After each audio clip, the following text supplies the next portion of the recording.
This is Reasonable Doubt with your hosts, Mark Garrigus and Adam Carolla. Yeah, get it on. Got to get on a choice, but to get on mandate. Get it on. Welcome to the best hour so in the universe. It's Reasonable Doubt. I'm Adam Carolla. It's Mark Garrigus in New York City. New York City with a, by the way, after all those people tweeting at us about our fidelity, Gary and Lucas, I think, have hooked me up with this new microphone thing. So we'll see if our fidelity is better. Good. Freshly shorn, you get a new haircut? Got a new haircut, trimmed up a little bit, did a couple of court hearings this morning, got another hearing after this. It's quite a busy week this week, don't you think? Well, I realize if you're busy, every week is busy, and if you're not busy, then none of the weeks are busy. Well, I've got to say that 2 years ago, I thought I was going to slow down, and I've had the opposite. I'm busier than I've ever been. I mean, not the least of which is because, to my mind, there seems to be nothing but government overreach everywhere I go. So nothing boils me more than that. Yeah, it seems like it's really kicked into high gear over the last couple of years. And it's interesting to me that the crew that was always talking about Trump and Trump being a dictator and his overreach and all that was going on in the government under his administration, I feel like that crew has kicked it up a notch now that Trump is gone in the regulatory overreach department. Does it feel that way to you? I don't understand what's happening in the regulatory overreach. I mean, I've got your friend over at Tin Horn Flats, where they're sending out health inspectors practically every day, monkeying around with them. There's the gym owner next door here in New Jersey, which I don't understand. They've got the criminal search warrants are being executed on people, all for people basically trying to make a living, which, it's okay. Apparently, as we speak, I think they're trying to reconcile a $1.9 trillion Senate passing of a budget for coronavirus relief. And I mean, people under the numbers just get so crazy, but $1.9 trillion because we have basically crippled ourselves. And now we have to fight to get money back into the economy. I don't know. I mean, there's a schizophrenia that I don't get. Well, it's an interesting paradigm here, which is the people, whether it's you or me, the Tin Horn Flats, Attila Gym, I'm trying to think of what the name of the gym is. The point is this. The folks that are fighting tooth and nail to stay off the dole, the people that are saying, I think I know how to run a business. I think I know how to run it safely. I would like to keep my employees. I would like to keep everyone paid. Attila's is the name of the gym in New Jersey. All these folks are saying, I would like to not take the government's money. The government is printing money they don't have. And there's a handful of Americans that are saying, I'm going to take it upon myself to keep my business running, keep my employees fed, and stay up and running during the pandemic safely. And those people are being attacked by not only the government, but the people at large as well. I would make I would say that's a much more American activity than shutting it down, telling all your employees to go home and pound sand and wait around for the federal government to send you a stipend. Well, I noticed besides Tin Horn Flats, who the city of Burbank now wants to declare them a nuisance. The county is suing them, is suing another place called Barley and Bread, and suing a place called Cronies. They're actually suing the people so that they have to go out, get lawyers. I mean, and at the same time, by the way, depending on where you are, I noticed another thing, which has been kind of a bet noir. Now they want to do hero pay and tack on money onto the minimum hourly, which, I understand, but the problem when you mandate it is you get exactly what ends up doing. Long Beach passed a hero pay for an additional $4 an hour. You know what Kroger did in response? They just said, we're going to close the Ralphs, we're going to close Food for Less, and that's 25% of the stores in the city of Long Beach. Maybe they're bluffing. Maybe it's a negotiation tactic. Look, if the markets were making so much money, I can tell you this, if you're making so much money that you could pay your employees, one would hope you would pay your employees. But if the market's reaction is, this seems to me to be a fairly logical argument. By the way, the constitutionality of this, where you target the grocery store, is beyond me. I don't know how they think that's going to be. These days, anything is past muster. The Constitution has been suspended and nobody really cares. But understand that if they're saying in response to that, we've calculated the additional delta of that amount of money, which isn't that much, and God knows it's tough to live on that, but if the market's calculated and says we can't make a living, so we're going to just shut it down, what does that tell you? Well, this is a very interesting point because this is a kind of local story that's gone national. So Kroger, I guess, is the parent company of Ralph's, maybe Food for Less. They're the parent company. So in Long Beach, they mandated that a couple of stores start paying their employees an extra $4 an hour as hero pay.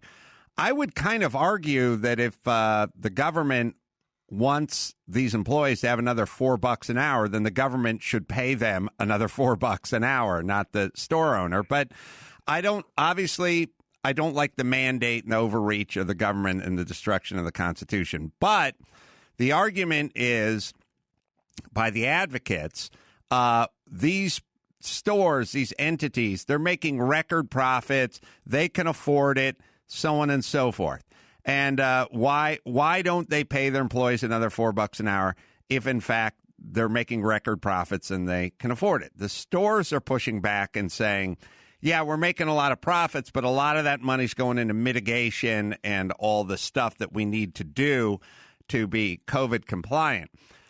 So now we get down to this argument. Now, Kroger says those stores were underperforming anyway, and now we're going to. So, a couple things. It's a little disingenuous to say Kroger as an entity is making a whole bunch of money. It's kind of as if you said, Starbucks has 3,000 locations, but the one in the Burbank airport isn't doing well. And then the Burbank government says, we now demand that you pay the employees of the Burbank airport Starbucks an extra $4 an hour. And the parent company goes, fuck it, close that one. It wasn't making money anyway. That doesn't mean Starbucks isn't making money, but you owe it. If you're a publicly traded company, you owe it to your constituency. You owe it to the shareholders. So there's two things that are going on. Either those two outlets, those Kroger stores, weren't making money anyway, so it was an easy decision for Kroger, or they were making money, Kroger could afford it, and Kroger's saying, fuck you to the government. This is a slippery slope because what's next? All right, you've just decreed that we pay our employees an extra $4 an hour. When is that going national? What's next after the pandemic? How does this work with the government? Well, it's interesting. I see where the California Grocers Association filed a lawsuit in the Central District. They're challenging the ordinance, and they're saying that it only targets grocery stores and pharmacies and doesn't discuss other essential jobs like public safety, transportation, and restaurants, which I think is an argument that's got a lot of traction. And by the way, I'm kind of the mindset, if you're going to start targeting specific industries then you've got to, I think, put your money where your mouth is. As you say, you've got to let that be where the government is going to shovel the money, because you're saying they're frontline workers. We need the grocery store, so do it. So why wouldn't the government have to pay if they're mandating it? I don't think that they're making as much money at these stores that are being targeted. And it just strikes me as you said, I always hate the parade of horribles, but in this case, there seems to be this feeding frenzy in going on with people thinking that you can just suspend the Constitution, due process, equal protection, if you like the idea. If you like the idea, then it doesn't, I mean, it goes for free speech, goes for other things, but equal protection is what it means. That's what we are as a country, is that we protect people and property interests equally. Well, and we don't seem to be doing it. LA City Council's working on its own similar grocery store measure at $5 an hour, because they're not going to be outdone by lowly Long Beach. And yes, it is. I don't like being the slippery slope guy, but if the government can start deciding, hey, that guy in the corner office, he's making 50 times as much as the guy on the factory floor, we're going to mandate that guy in the corner office, who may have started the business or taken revenues up 100% since he took on the CEO job 4 years ago, we're going to start mandating that guy not make more than 30 times whatever. This is getting into some very slippery territory when the government starts getting involved with how much employers pay the employees. Yeah, and I don't know how you can mandate it in those situations if it's private enterprise, because that also is a dangerous.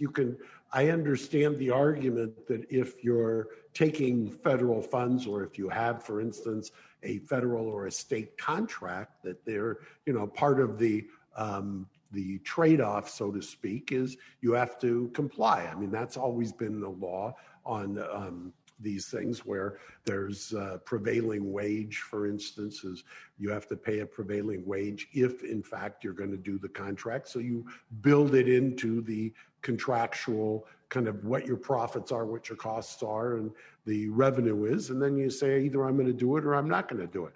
I understand that, because that's a negotiation where both sides are making calculations. The public entity is saying, I'm going to calculate what kind of policy I want to institute. And if you, as a private contractor, are saying, I want the public job, so to speak, these are the things I've got to do in order to get the work. But if you're wholly a private enterprise that is not getting or contracting with a public entity, I have a harder time understanding the argument. Well, but if you look at the federally mandated minimum wage, if you look at the feds going with a national minimum wage or bumping it up to $15 an hour, that does lay the groundwork for this kind of stuff, because you could have a small gardening crew. You could be paying your laborers minimum wage. When the federal government gets involved and says, no, we will tell you what to pay your laborers on your crew, then that is essentially what we're talking about with Kroger. It's just the feds basically saying, here's our decree, small business, medium or large business, this is what you shall comply. Now, so it's interesting. So I think, and I'm speculating here, I noticed, and I don't know where it'll end up by the time this drops, but in the coronavirus bill that was apparently got out of the Senate with the vice president casting the deciding vote. So it was an even 50-50 split, Democrats versus Republicans. I'm going to bet that the only reason that they got the 50 votes to pass the bill is that the senator from West Virginia, Joe Manchin, must have insisted that they strip the $15 an hour provision out of it, in order for him to vote. Otherwise, it would not have passed. And because I was wondering yesterday why all of a sudden it was in there, that was a centerpiece of the legislation, then all of a sudden it was put out. And it's interesting that West Virginia and apparently the constituency for Joe Manchin as being a senator from there felt it strongly enough to strip it out nationally, which then brings you back to kind of the larger argument about, are there disproportionate influences from the smaller states in the way the Senate is set up? But that's a whole other discussion.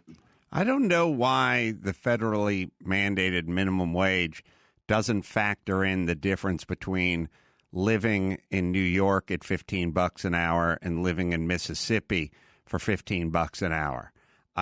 It seems patently insane if anyone who's lived in San Francisco or in New York City or places like that, $15 is, I don't know. If you're in Mississippi and you make $15 an hour, it's probably like making $35 an hour in New York City or in San Francisco.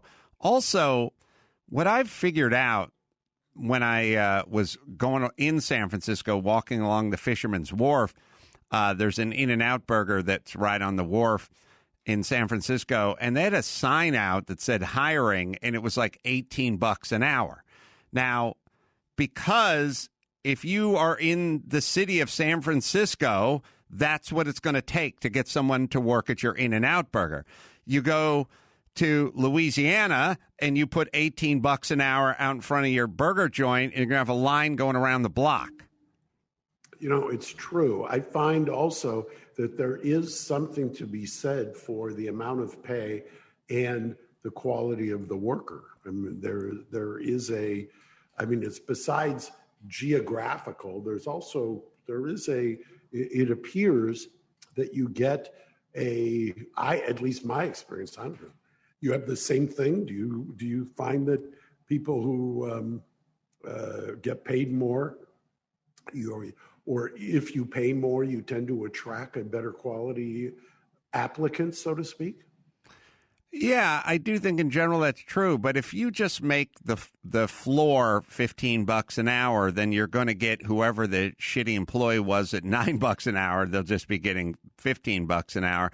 Also, the one thing that they don't ever really talk about with the minimum wage is if you take the minimum wage and you raise it up to $15 an hour, you employed a bunch of guys that were making $18 or $19 an hour who are pretty satisfied that they're making twice the minimum wage. You're now going to have a bunch of miserable, disgruntled employees because they're now just making 15% more than literally a kid out of high school with a GED would be making at a McDonald's.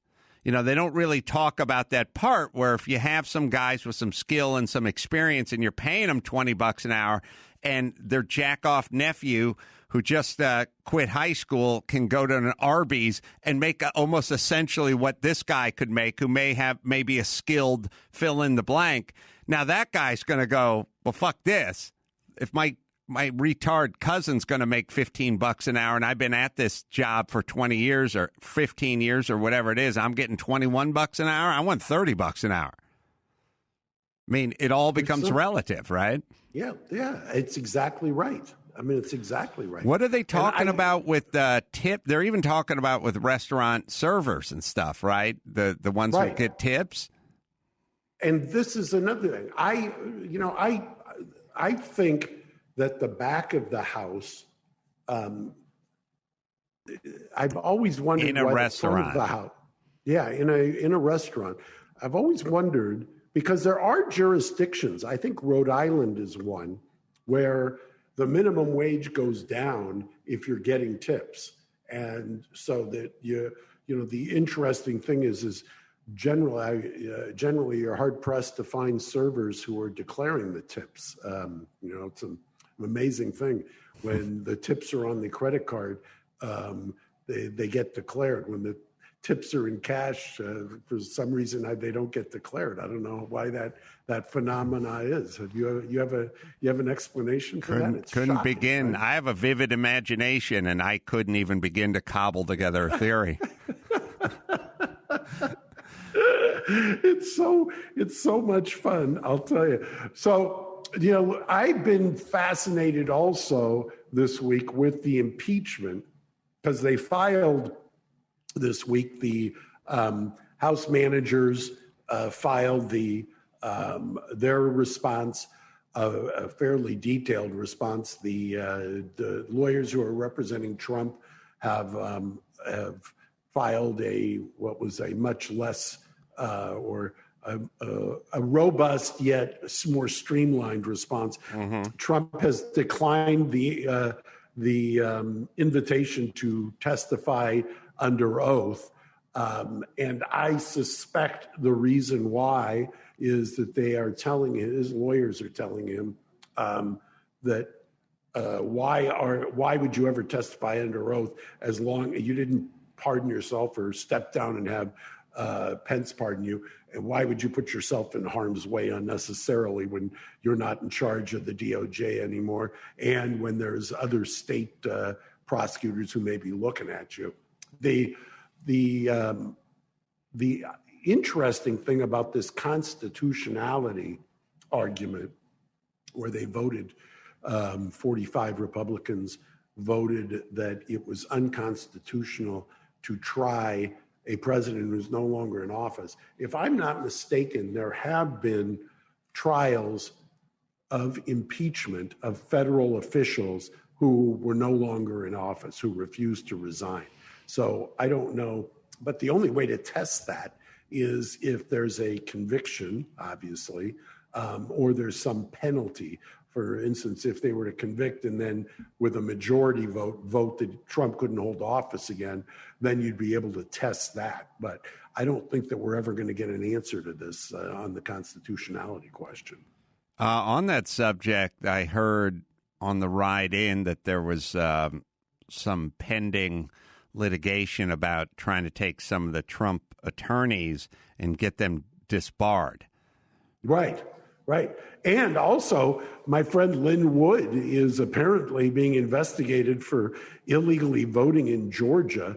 I don't know what that's all about, but, this week has been a bad week if you're a former lawyer or a lawyer for the former president. I mean, the Smartmatic has sued, I think, Fox News, Gene Piero,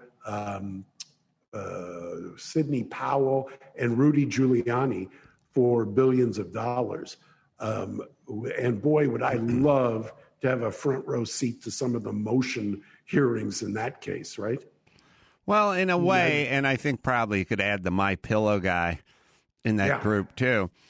I think if you're Lynn Wood, who represented Nicholas Sandmann, I think your same argument almost could be used against you now. Like, hey, you took this person, didn't do anything, you went out and you started running all these news reports and flapping your gums about how this kid was wrong and a racist and xenophobic and everything, and now you got to pay the fiddler. And I think you could say the same thing about the voting machine. If you manufacture the technology or the software, whatever, you're involved with that company, and Lynn Wood and company are out flapping their gums about how your product is bogus and it can be hacked and it was compromised, then in a weird way you could kind of make the same Lynn Wood argument for Nick Sandmann against Lynn Wood in the voting machines. I understand, and had talked about that very thing this morning with a friend while we were waiting to do a hearing. And then I asked him, because I don't think they've sued Lynn yet. And I thought that was an interesting thing. Sidney Powell got sued. Maybe Gary can double check and see it. I saw where Sidney Powell got sued. I saw where Rudy got sued, and the various Fox News hosts, and I believe Fox News itself. But I had not seen, and I assume Mike Lindell is going to That's a deep pocket there. The MyPillow guy. MyPillow guy has got some real exposure. I mean, there's some of the theories he was espousing. I think he's got a real problem there, and he kind of forced himself into the public figure arena. So there's arguments there, for defamation. But the interesting thing will be is whether or not I have my doubts as to Sidney Powell being a deep pocket. Maybe she's got an insurance policy. I have my doubts as to Rudy Giuliani having a deep pocket, but obviously Fox News does, and the MyPillow guy does. Well, MyPillow guy, as of now, Lynn Wood has not been named. Which is interesting. I mean, I guess that's interesting. I haven't talked to Lynn since that time, Gary, that you and I talked to him I forget when it was. It was right after since. It was right after the Sandman thing when we were trying to get him on. So you were talking about Mike Lindell, the MyPillow guy. I think he was on an episode of Take a Knee or something. I've interviewed the guy before. He has a very positive story from being a drug addict to getting clean and starting MyPillow. Take a knee 224 if you're interested. Take a knee 224. So how long ago was that? God, 2 years. April 2019. April 2019. Okay, so now the question, that's a Carolla classic that should be rerun. You were talking about him being a public figure. You could argue he's a public figure. So is there less exposure if you're a public figure because you get to comment on things as a public figure? Well, the public figure gives you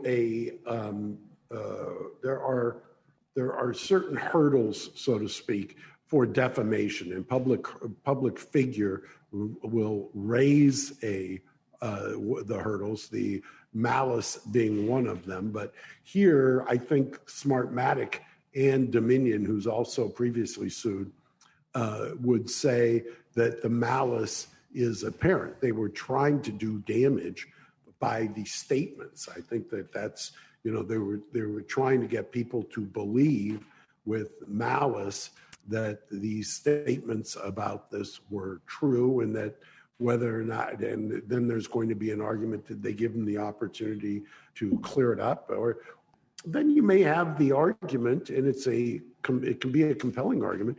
Did they, what did they believe? What did they honestly, in good faith, believe? Did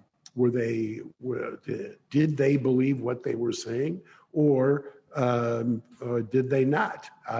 Going back to your CNN example, when CNN was doing it, did they know at the time it was false and they were doubling down, or was there was there some other agenda or motivation? How do you, though, prove malice if I say I'm a big fan of Gary? Gary lost the election. I think there's something wrong with those election machines. That's me being a champion of Gary. Now, the election machines are getting thrown under the bus while I champion Gary, but I don't know if that's the definition of malice, because they're being included as a reason why Gary lost the election, but that's not, I don't know if that fits the definition of malice. I think it's,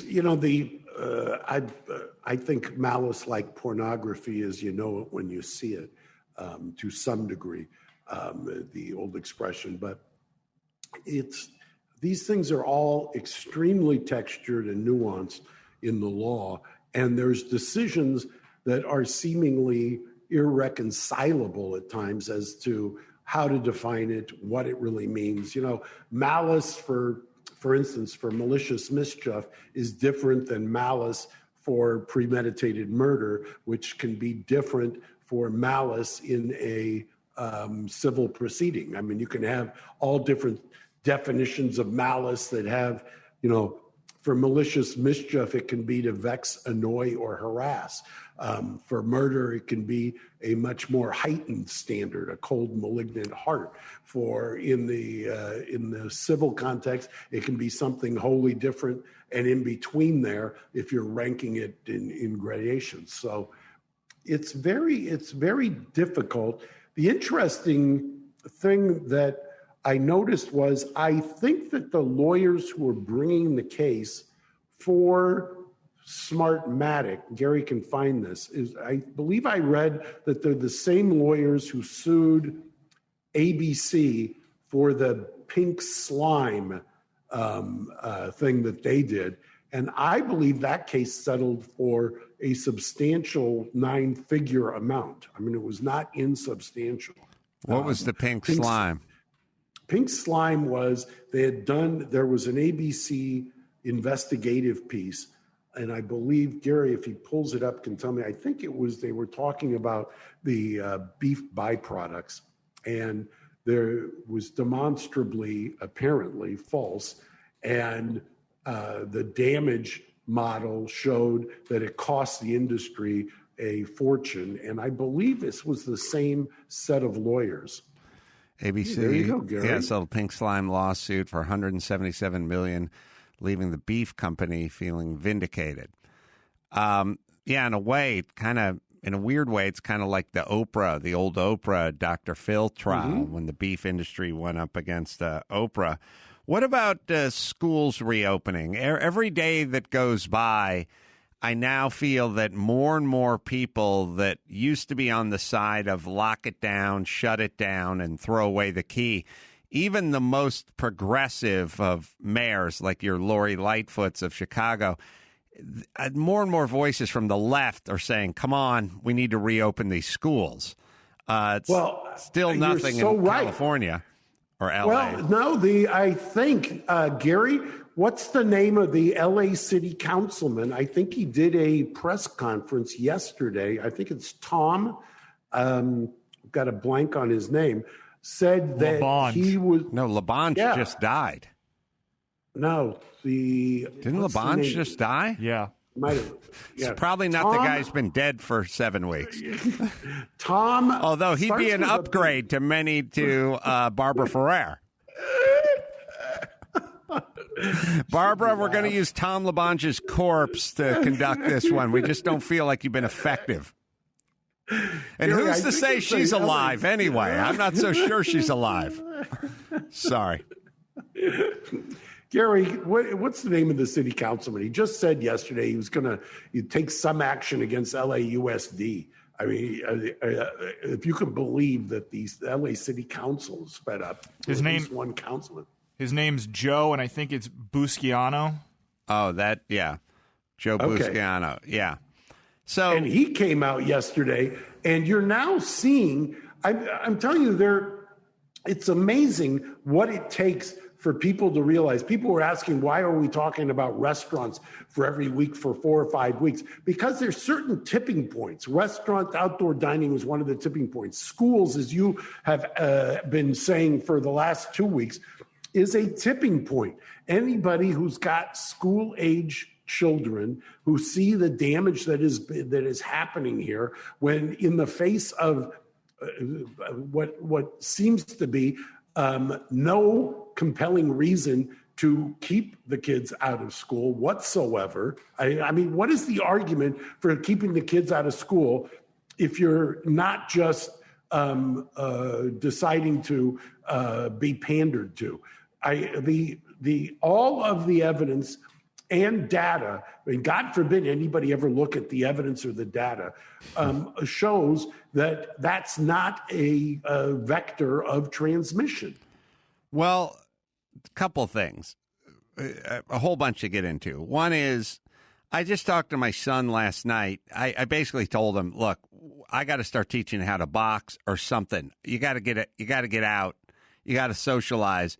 These kids have been shut down for a year. And, you know, if we were shut down for a year when we were 14 years of age, I would have had no choice but to be outside wrestling with my friends the entire time, because I lived on a service porch with no air conditioning, right? And I didn't have, forget about cable TV, I didn't have a TV in my room. I didn't have video games. I had nothing. So what is it that I would have done in my room? Well, today's child has got the central air, got the computer, got the video games, got the flat panel TV.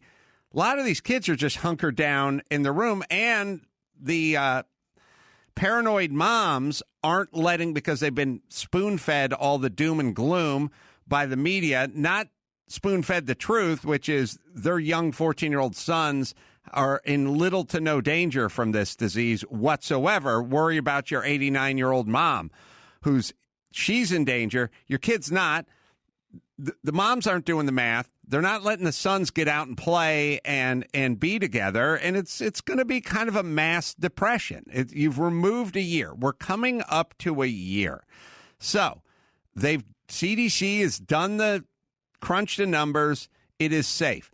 This notion of, well, we're not going back until the teachers are vaccinated and the kids are vaccinated. We don't even have a vaccination for kids. That stuff is not even approved for kids under 8 years old. So you're not going to be able to vaccinate all the kids.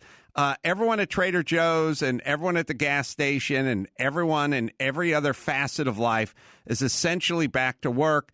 I could make an argument that school teachers were essential workers probably before I could make it for many other folks that have been back to work for a year. So what are we doing? Now you have the governor. Now you have the mayor. Now you have the city council wanting them to go back to work. This, to me, is this should be a point where people think about breaking up unions, just like Ronald Reagan did with the air traffic controllers. You cannot, as a union, just unilaterally decide to do something that goes against science and shuts down a society. Well, there's also contrasted, we've talked about it a couple of weeks ago, and look, the LA Times finally did an article on it today. But the most dangerous, and I've said this repeatedly, the most dangerous place of all, if you understand what this disease is, are the courthouses of LA County. The courthouses bring together thousands of people, hundreds if not thousands of people daily, are some of the poorest constructed, least ventilated areas you could find indoors. You keep people there for hours on end for literally, especially in the civil courthouse, absolutely no reason whatsoever. And look what happened. The interpreters are dying. People are dying who work in the courts. That's the criminal courts building right there. You can't find a worse ventilated building if your life depended on it. Well, they had the bubonic plague going on over there before COVID. So this may be a step toward the light for them. I don't understand it. And you get, you can very easily, I did it this morning, you can do WebEx style Zoom LA, they call it LA Court Connect in the civil courthouse. You could do that. Why are there any hearings going on in person in the courts? Why are people having to be dragged down there to defend evictions, for instance, in this in one of these articles? Why are people having to defend in person anything but a criminal case? I mean, a criminal case, you've got the right, a constitutional right, to confront your accuser. But the Chief Justice has, by virtue of the delegation of her emergency powers, declared a judicial emergency. Speedy trial doesn't play any anymore. So what is going on and why? Why are these things happening? Explain to me why the courts are afraid to enforce things that are rational at the same time where they are the hotbeds of irrationality. Well, what about it? If the teachers' unions have basically, I mean, I don't know, maybe I would use monopoly type arguments. The teachers' unions have a monopoly on education in Los Angeles. We don't have a lot of choice when it comes to school. So if they unilaterally decide we're not going back into the classroom and they just say, because we have deemed it unsafe. And you could hit them just like we talked about with the outdoor dining a few months ago. Look, once you take a group and they make a declaration. And they say no outdoor dining because it's unsafe, or no going back into the classrooms because it's unsafe. And then you hit them with reams of documents showing that it is safe, and they can make no cogent argument as to why it isn't safe. Then at a certain point, what are we to do? I understand. That's exactly the frustration, is that there is no compelling argument for there to be no school. I mean, LAUSD, years ago, I had Rafe Esquith, who was one of the great teachers they've ever had, and we had to sue to get him out of teacher jail. You would think, why does Rafe Esquith, who's one of the greatest teachers LAUSD has ever had, why does he have to go to an outside lawyer, me, to sue LAUSD, the school district, in order to get him out of teacher jail? I mean, there was actually something called teacher jail.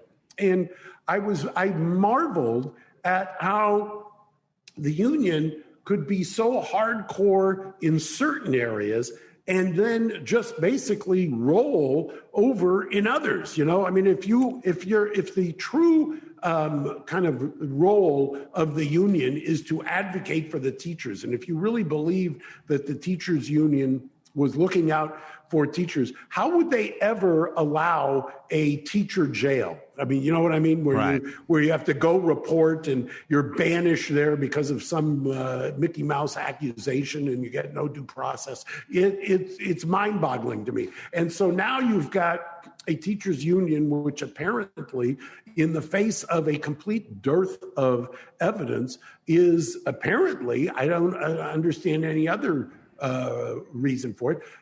There's a complete dearth of evidence that this is a hotbed vector of transmission. Whereas on the opposite, you have, beyond any shadow of a doubt, the fact that courthouses are, or that forcing people indoors are. The idea that the county health department, in their infinite wisdom, says you can't show TVs outside, and you know why they did this. They're not saying it, they're not admitting it, but they don't want people watching the Super Bowl outside. So what is that going to do? That's just going to force people to expand their indoor Super Bowl parties, and they're going to say, oh, well, that's, we're telling people not to do that either. I mean, it's just the idiocy. This is really kind of exposed, to my mind, what has happened here, that the fact that the people who govern us have outsourced all their decision-making to county health officials who have no idea what they're doing, and resemble people who just think it's almost a patronizing view of those who are the subjects. The patronization is they're too dumb to understand what we're doing, so we won't really explain it, and instead we're going to just do kind of the symbolic gestures to get to a place or a zone that we want to be in. So a couple things. I'm going to keep circling back to it. What do we do with the teachers' unions? Let's just say if they say we're never going back. Because here's the timeline we're on now is if they go back, we're at the end of the school season just about. I mean, if they went back tomorrow, there wouldn't be that much of the school year left. But they're not coming back tomorrow. If they come back in May, it's done. So the year is now complete.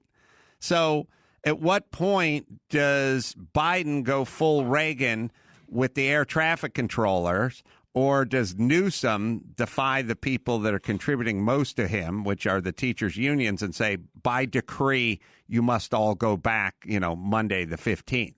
Where are we? There's at a certain point, it used to be that in California, the reason you could never get criminal justice reform done, for instance, was because the largest PAC contributor was the correctional officers union. And always, you take a look at the amounts of money that were contributed, and it would be the correctional officers. And that's why you could never get anything done in that state of California, which is supposedly progressive. Now you've got as you said, you've got one of the largest contributors is the teachers union. And at a certain point, some judge is going to have to be brave enough to grant an order. And then it's going to have to make its way through the Court of Appeal, which is the next level of review, because what has happened, like happened with the county, that Superior Court judge, Judge Chalfant, who ruled on the outdoor dining, was prescient. You go back and read what he wrote back in December. I mean, spot on. But the Court of Appeal instantly issued a stay order. In fact, we argue the case in front of the Court of Appeal next week. The same thing is going to have to happen for schools. Somebody's going to have to bring an action and hold them, do what's called an order to show cause for the district to show why they're not open. They can't just sit there and say, throw their hands up. I mean, it's a fundamental function of government, not only to protect you, the health and safety, but at the same time to educate the populace. Can Newsom demand that they go back if he wanted? Can the governor do that? Yes, I think I think at this point he can do. Look, he's not being held accountable in any way, shape, or form. He hasn't complied with the Administrative Procedures Act. He hasn't complied with any kinds of code sections or anything else. He's delegated out authority. Nobody has said the emperor's got no clothes, or in this case, the emperor's got no legal authority. So if he can do what I consider to violate code section after code section and what the law has always been up until this, then why can't he do the same and just decree schools should be open as of next week? Why? What is the problem with schools being opened next week? Just decree it. And say that it shall be done. I mean, if you can violate the law on this side, why can't you do it on the other?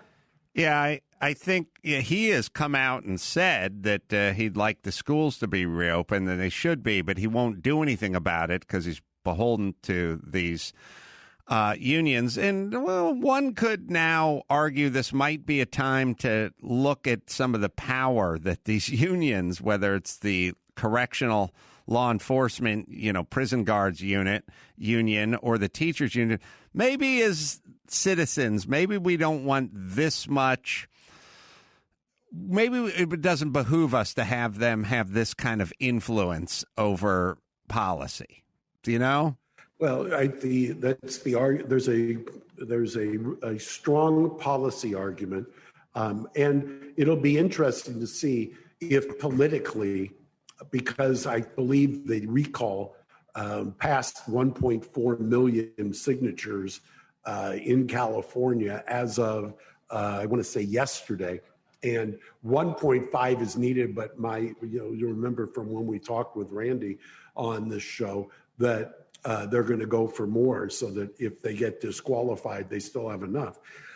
As he gets closer to being recalled, he's going to have to understand the existential threat. Everybody has speculated that he'll beat the recall, but these are the same people who said the recall was doomed. Remember, those people are now saying he's going to beat it. This is what he's got to worry about: his left flank, because as of right now, they keep trying to the calculus, I guess, of his advisors is, oh, it's just a coup. It's the Trump people. It's all these right wingers. The problem he's got is if the progressives decide we've had enough of this guy too, and that is happening, by the way, when that starts to coalesce, he may find himself in an existential crisis here in this state. I think his approval rating in, I don't know, September or something was, 66%, and it's now 46%. So that can't all just be coming from QAnon whack jobs and MAGA MAGA wearing, MAGA hat wears. All right, let me hit Geico. Do you rent your home? Well, you probably do one or the other. You want to make it easy to do a little bundling. Take your automotive policy and bundle it up with your homeowners or your renter's insurance. Well, good thing, because Geico makes it easy. Go to geico.com, get a quote, see just how much you could save. It's Geico easy. So bundle and get it going with Geico. That is geico.com today. I don't know if you saw Bill Maher talking about the recall, but he very, with not a lot of gusto, said, leave Newsom alone. It's almost like someone blew a call in to Bill Maher from the Newsom office. I'll play it for you just so you can get your take. And then listen to Van Jones' hot take on what's behind the recall. Don't do it. Don't do it. I have my frustrations with California. I've certainly been not shy about voicing them on this show. But Gavin Newsom, he's a smart guy. Yeah. He's a good guy. I would love to talk to him in a room and convince him of a few things. But please, don't do this. It's stupid. It's a QAnon conspiracy to take over the state. That's all it is. It's so easy to get. QAnon the state of 40 million. This QAnon, I wish this thing had been around 20 years ago. So if I ever got caught cheating, I could just go, it's a QAnon. Come on. Don't be naive. Or if my fucking boss caught me ripping off supplies, I could go, come on, this is QAnon. Come on. You really think I stole this copier toner? Come on. It's QAnon. Anything that ever I just get a fucking D- in high school, and I go, come on, Dad. Don't you believe the report card? That's a QAnon. Next time I get pulled over for drunk driving, I'm just going to tell the cop, you think I'm drunk, or is this some kind of QAnon thing going on here? Come on, wake up. I'm going to tell you, this is why they don't understand what's happening here. Van Jones is famously from Oakland. The mayor of Oakland, I forget her name. She's a Loyola Law School graduate also. She's come out and said wonderful things about Newsom. He's safe in the Bay Area. What they don't understand is, as you said, QAnon, this is not a winning strategy. Let me just tell you, it's not going to win because Los Angeles has become so disenchanted with both our mayor and with our governor. Los Angeles is where he's got his existential threat coming from. And I will tell you, Bill Maher, I used to think the exact same thing. I used to think Gavin is a smart, good guy, businessman, blah, blah, blah. I used to think the exact same thing. I'd like to get into a room with him and say the same thing, but it's nonsense. I mean, it really is nonsense. I filed something yesterday in one of our lawsuits where I had offered to stipulate with the governor's lawyers, and this is now public because I just filed it. I offered to stipulate that he would just follow the law. That's all I asked for. Just stipulate that you'll follow the law, and I won't proceed further on this lawsuit. They wouldn't do it.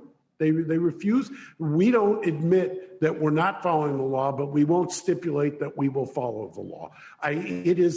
They are so hunkered down in this kind of bubble that they're in that they don't understand it. You've got Van, who I know and like, who's from Oakland and is apparently drinking the Kool-Aid there. They got the mayor of Oakland who's also drinking the Kool-Aid. They have no idea what is happening in LA and how upset people are at the nonsense that he has been engaged in. And I just think that once you're on that kind of downward slope, it's very hard to get it back. When you talked about going from 66 to 49, or whether it's 62 to 49, all it will take is the right candidate to catch lightning in a bottle, because on the recall, once it's in my mind, it's going to qualify, and once it qualifies, there's two questions: do you recall? If so, who do we replace it with?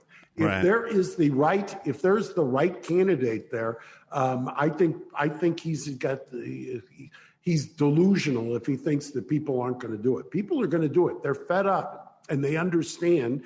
And Adam, by the way, you have hit on the two issues, outdoor dining and schools are the tipping points for people across the spectrum. Those who are in one camp or the other don't understand that the independents in the middle are who decide these things. All right. Possibly Falconer from San Diego may be a guy. San Diego seems to have had their done quite nicely with many of these issues, homelessness and COVID and business and all that. So that could be a viable alternative. Mark, if you're going to be in town for the Super Bowl, you can come on by the shop and watch it on a 14-foot screen if you're so inclined.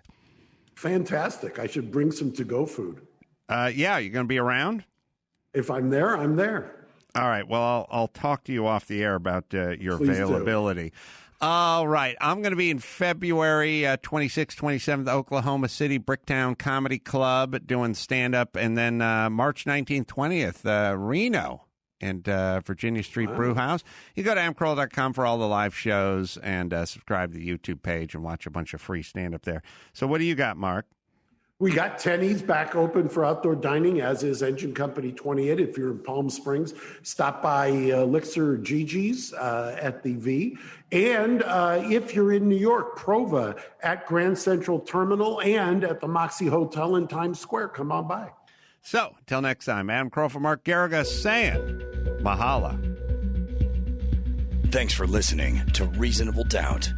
Tune in next Saturday for an all-new episode.